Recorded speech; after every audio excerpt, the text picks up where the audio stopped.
Danny, what about Gareth Bale? He's got 10 goals to his name and 22 appearances for Tottenham now. I mean, if you were Daniel Levy, would you push to sign him permanently?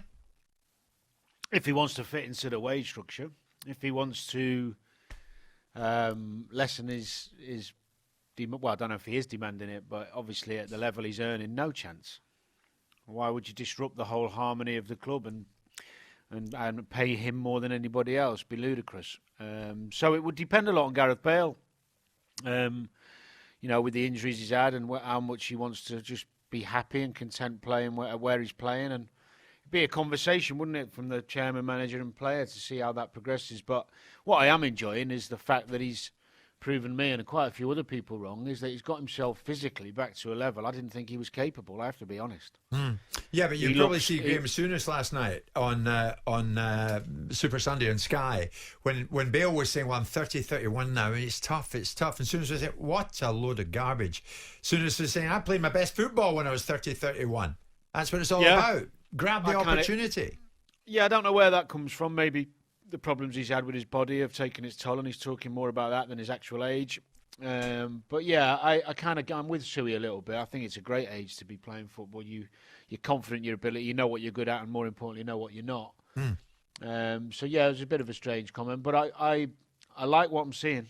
But it's in its infancy, his great form.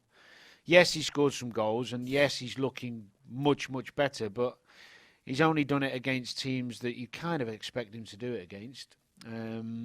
So yeah, let's see how he goes. But him playing like he is in that Tottenham team alongside Harry Kane, Moura and Son is exciting for Spurs fans. It really is. And actually, those four at it gives them a hell of a chance of now pushing to get in the top four, and also gives them a chance in that cup final against City in April.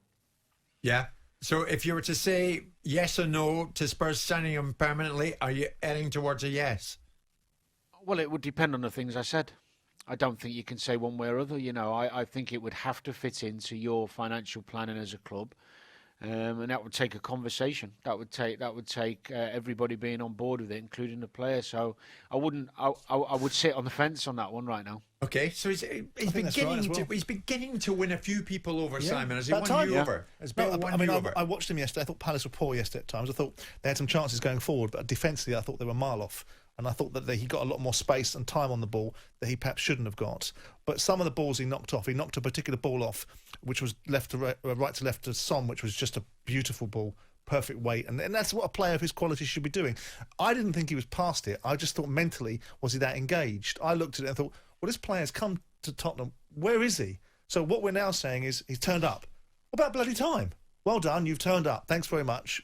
Good. We've now got Gareth Bale playing at a certain level, which is what we expected 2 or 3 months ago. I think Graham Souness is right. People turn around and say that if you say something that's quite strident, then you're indexed to the past. No. This kid is 30. He's 31 years of age. He can still play. I know that his game is based upon a different dynamic than perhaps Graham Souness's was, because he's explosive pace and power, and Graham was different.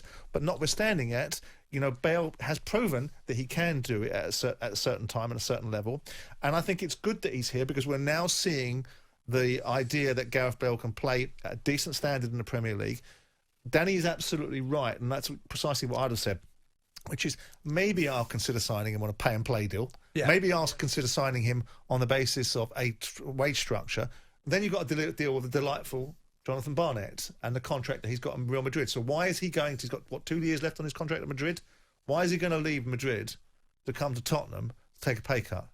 He's not, is he? And do you think for one moment he's going to agree to you doing a deal saying you get paid as you play? Of course not. No. Of course not. No. But that's what he's earned for himself. Yeah. Because eventually, the notion that it's everybody else, that he's not fit, and it's everybody else's reasons behind it are that he didn't get selected at Real Madrid is because he's a victim of a conspiracy theory that Zinedine Zidane was at the top of. Yeah. No, maybe it's because you didn't apply yourself the way you should. And when you look at his talent and his ability, you hope to see what we saw against Palace. Sure. Week in, week out.